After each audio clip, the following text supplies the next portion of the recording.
Did you have a toxic person in your life that didn't seem to match up with all the criteria of narcissism? Or it seemed like they had a lower level. It seemed like it wasn't as bad as someone else's relationship. Well, a lot of times people struggle with the concept of like, wait a second, like what is this? Is there a spectrum? Is there an idea of like how bad this person actually might be? Because my narcissist didn't seem as bad as that narcissist, and et cetera, et cetera. A lot of times we're comparing. A lot of times there's like, what's going on? And when it comes down to it, there's an aspect that a lot of people have levels of narcissism in them.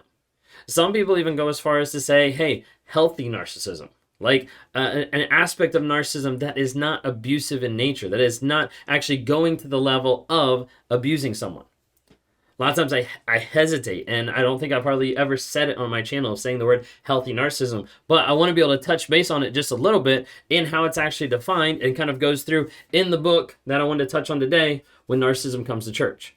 Okay? From a person who is a Christian, but also a clinician, and I want to kind of give you a little bit of an idea because he dives into healthy narcissism and what that looks like on like a spectrum. Okay? If you guys are new here, my name is Ben Taylor. Self-aware narcissists on this channel provide awareness, growth, healing, and change. We're dropping videos every single day on all the platforms: TikTok, Instagram, Facebook, YouTube, LinkedIn. If you don't follow us, just go to Raw Motivations on any of those platforms. Would love to interact with you there. But we're producing all this stuff to help you get an awareness of what you're dealing with. Because a lot of times you're in the muck, you're in the fog, and you're like, I don't actually know what this is. I don't actually understand what's going on. And then someone says like, hey, maybe you're struggling with being with someone who's toxic and is narcissistic, and you look it up and you're like, oh my gosh, that's what it is. You might have either stumbled across this content or you might have had someone share it. I would encourage you today, if you know someone that's struggling with this, share it with them. Share different aspects, different videos, different podcasts, whatever it might be, to help people get that awareness. Because more people that are aware, more people that understand and can latch into the truth of the situation, those are the people that start to get free. Help someone out that way. Go to narcapp.com, N-A-R-C-A-P-P, narcapp.com, stands for Narcissistic Abuse Recovery Community, narcapp.com. You can go there and you can see accountability, responsibility, courses, places for encouragement, places to ask advice, but it's an app that we've built to try to help provide community for people like you that have had to go through narcissistic abuse and are unsure what is actually going on. You can find that encouragement. You can log into weekly lives. You can engage, ask questions. We've got the monthly coaching that has people all over the globe, like helping them heal, grow, and change and develop with that forward thinking of like, where do we go from here? How do we keep moving on? If you want to talk to me one-on-one, links down in the bio, rawmotivations.com. Would love to interact with you. Anyways, let's dive in. So, narcissism on a spectrum, and then also healthy narcissism. I'm going to kind of touch on both, okay? Narcissism, a lot of times I talk about initially as being like on a spectrum of like, hey, you've got someone with like the traits, then you've got someone that could be, diagnosed, and then you've got someone that continues on in the narcissistic aspect into sociopath and into psychopath, okay? So it's kind of like a range going up. So think of it this way: a psychopath is always going to be a narcissist, but a narcissist is not always going to be a psychopath because it's kind of a range going up, a spectrum, okay? So whenever we talk about it, like I said, we're looking at the book here, When Narcissism Comes to Church, and it mentions in here a couple things that I want to be able to share about healthy narcissism and how it actually like works and goes together, okay? So the DSM-5 doesn't say everything that needs to be said about narcissism, right? I mean, there's not a ton in there about it. Indeed, narcissism comes in many different faces, many different forms, and some looks like classic caricatures, and others are more subtle and looks more insidious. For starters, it is important to remember that narcissism exists along a spectrum from healthy to toxic. On one end is the healthy narcissism, where we live humbly yet confidently, anchored by an experience of being loved deeply at a core level. Picture a child who boldly performs a cartwheel for her father receiving his delight. When we're loved well, we develop a healthy confidence. When we see healthy narcissism, we also notice a healthy shame, a recognition of our own limitations, and a humble acknowledgement that we're not the center of the world. Note how both have to work in tandem. That's huge because narcissism as a whole is like, hey, I am the center of the world. I am the person that everything needs to rotate around. I am the God of the universe. I am the one that's all focused on me. Like a healthy aspect of shame is like understanding what that is and how to process it so that it doesn't spiral someone into a negative aspect, into a toxic aspect where they're abusing other people. Going further, I love this quote here. It says, healthy narcissism, both personally and organizationally, manifests in confidence rather than certainty, empathy rather than ingratitude, clarity rather than confusion, humility rather than arrogance, curiosity rather than defensiveness. I think those are powerful in a really awesome way to be able to see, like, wait a second, is this person being overly defensive or are they being curious? Is this person showing a bunch of arrogance or are they being more humble? Is this person just providing more confusion or is there more clarity? Like a whole different aspect of like looking at this. He goes on to say, over the years, I've met many gifted pastors, for instance, whose public persona might be constructed as narcissistic because of their confidence and charisma, but whose humility and self-understanding demonstrate health instead of pathology. This is why it's mostly unhelpful to toss around labels based on appearances. Clinicians have the tools and capacity for assessment that lay people do not have.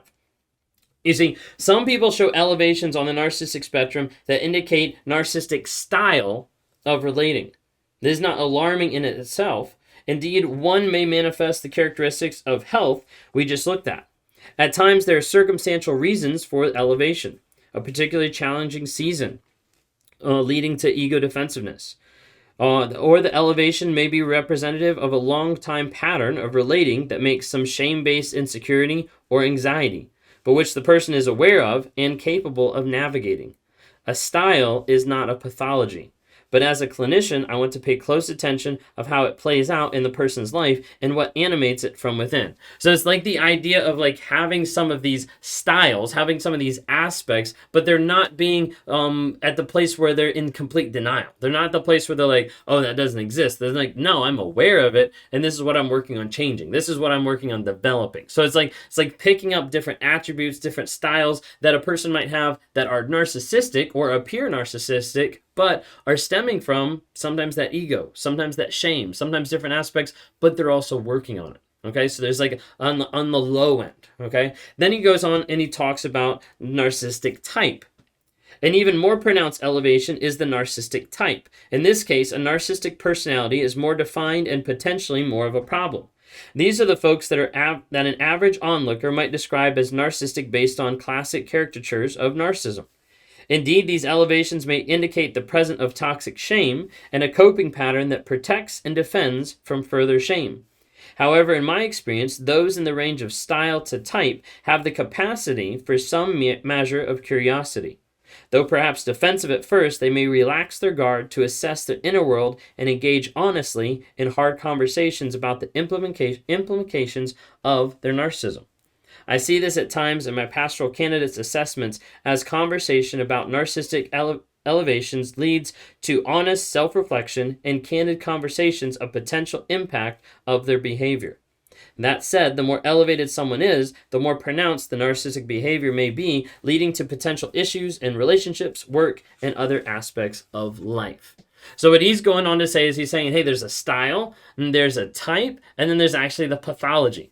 And a lot of times we'll have people that ask, like, wait, am I narcissistic now that I've been with someone, now that I feel like I have some of these traits? Some of those are going back to what I refer to as narcissistic fleas. It would almost be the same idea as like sometimes the style of like, hey, there's been a deep wound, there's been deep shame, there's been a lot of stuff that had come out in the relationship that are causing this to be a defense mechanism. That are causing this to be a shift in behavior based on that person.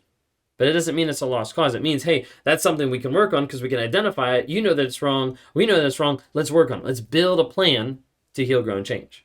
Okay?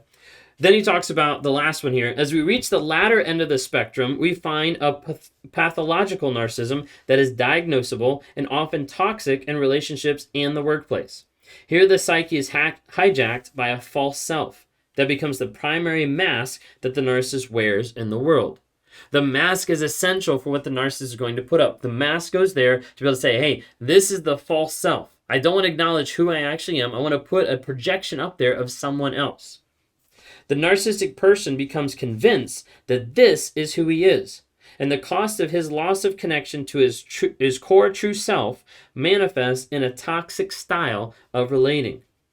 Sadly, when narcissism becomes toxic, the person generally has little to no capacity to see themselves or see the debris of relational damage in their wake.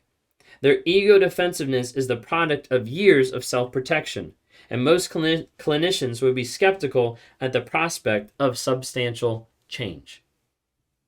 Hopefully that gives you an idea from the style to the type to the pathology. It gives you a range of wait, what are they actually looking at? What are they actually exemplifying on a day-to-day basis? Because a lot of times people are like, well, maybe they're not diagnosed. Maybe they're just this. Okay, well, look at the demonstration. See if there's an opportunity that they actually want to be open to that change. Are they actually curious? He uses that a lot.